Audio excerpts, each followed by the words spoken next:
what the what that song would be for me. Yeah. I don't know. I think I would have to kind of like. I probably have to answer that question via 14-year-old band rather than 31-year-old band. Bring them out. Because that I think that he's just right over here. No, I mean I don't know. I think when I was kind of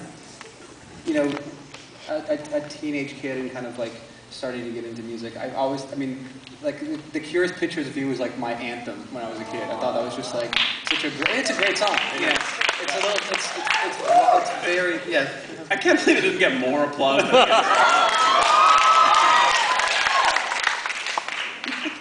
But I mean, I think that was the first.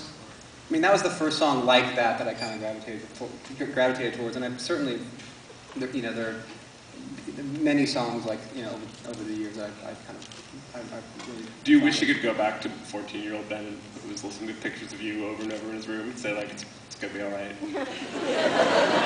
I don't think so. No. Brooding, being sad. Were you a brooding kid? No, well, I wasn't. My kind of chipper. Yeah. No, I was. My dad was in the military, so we moved around all the time. So I mean, I would get to a point where I would just, we would move to a city, and I think growing up, I don't think I was. I mean, I guess every kid's awkward.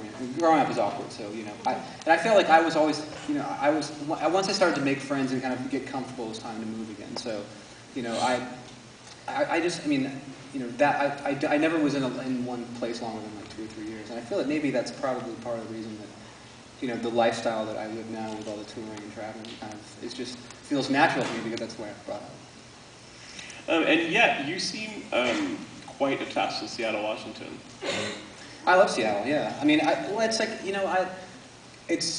I've lived longer in Seattle than I've lived anywhere else. And, one of the most amazing things about being a musician and touring is you get to see, you get to meet people and make friends in every city that you go to. And certainly having done this for almost 10 years and been to San Francisco 30 times, been to New York 30 times, and you have your favorite bar in the city that you're going to. You have your people. You're going to go get breakfast at this place. It's like, I've just kind of found that every city kind of has the same stuff. It's like, and you just, and there are, and not just, and I just kind of always liked coming back to Seattle. It's always just felt really, it just felt really, really comfortable and I'm fortunate enough to be in the way that my life is that I can just come down to San Francisco for a weekend. I can go to New York. I can go to these places whenever I want, but I just always just like coming back to Seattle. It's just really beautiful, and it's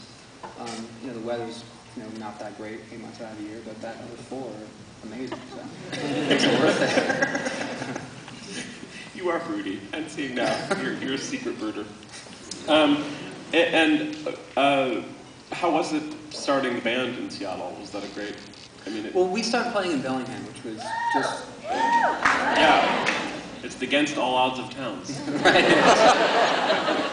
I've been to Bellingham. That's pretty nice. That's nice, though. Yeah, I went to college in Bellingham, and I think that the details of how any band forms are usually pretty boring. So yeah, I'm kind of going to that. But I just think it's we just kind of we were friends, and I had some songs, and we kind of started playing it there. And I don't know, it just felt like a nice place to kind of start a band because nobody was really paying attention. So you had a little bit of time to kind of figure out what you're doing.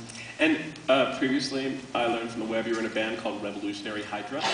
I was a moonlighting member of the Revolutionary Hydra. I was just the bass player. And what is that? I believe I played Dungeons and Dragons with the Revolutionary Hydra. What is a Revolutionary Hydra? Well, it wasn't really my band, so I don't think I could give you a proper answer. But I think